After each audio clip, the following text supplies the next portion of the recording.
But a couple more things before getting to UFC Vegas 41 here. First off, Colby Covington has kind of came out and talked a little bit about the upcoming fight and rematch with Kamaru Usman. And he says that Marty Fake Newsman only accepted the fight because the UFC threatened to strip him. Now, we just got done talking about his character and his gimmick. This is a lie, right? This has to be made up. But we do actually think there's a little bit of truth to it. I don't know. This is a tough one for me. Mm-hmm. I could see it.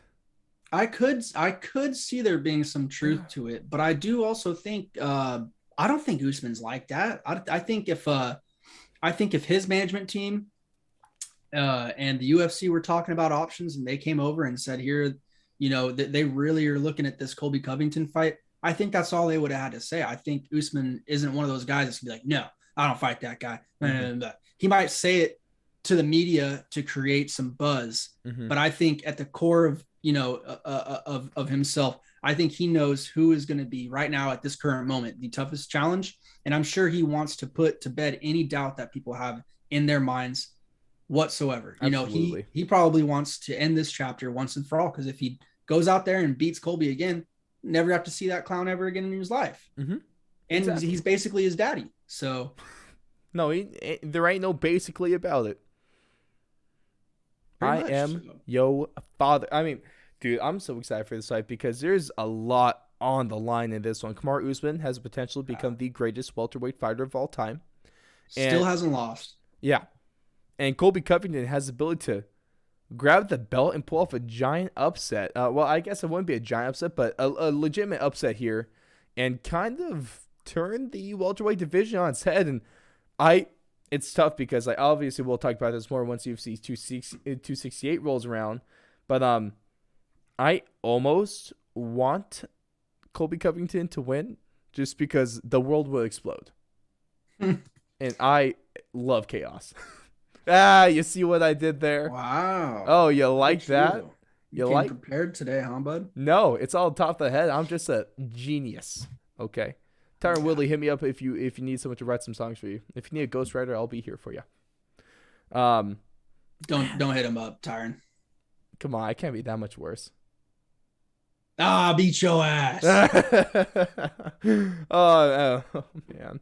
And speaking about that, I mean, someone that at least throughout her career is beat that ass. Let's talk about Joanna Jedrzejczyk. As she kind of fires back at some of the critics and a lot of the fighters kind of calling out her position in the rankings, which of course is she's still ranked number 2, even though she hasn't fought for over a year and a half at this, or about a year and a half at this point, and she doesn't really have any plans of coming back soon.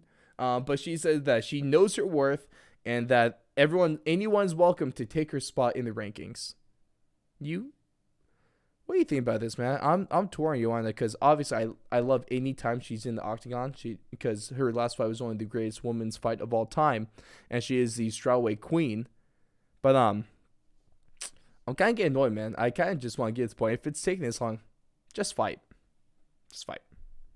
Just fight Marina Rodriguez. Please. I don't know what's happening behind the scenes. Really couldn't tell you. That's just all speculation. Of course. But I mean, did anyone watch the Zhang Weili fight?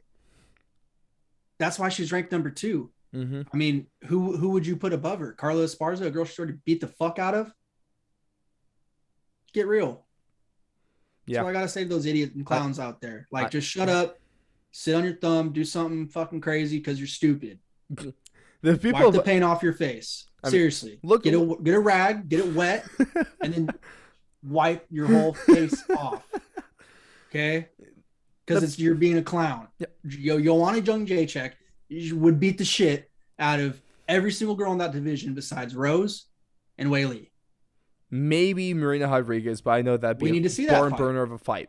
And that's the fight that needs to be made. But the only people above Joanna is Weili and Nama Yunus. 2 people that she's lost to. Sounds very reasonable to me. It's not bad. Sounds very reasonable. Her ranking makes sense. Yeah, isn't that crazy? Jeez. Clown world. Next question. Next question. Damn, that pissed me off.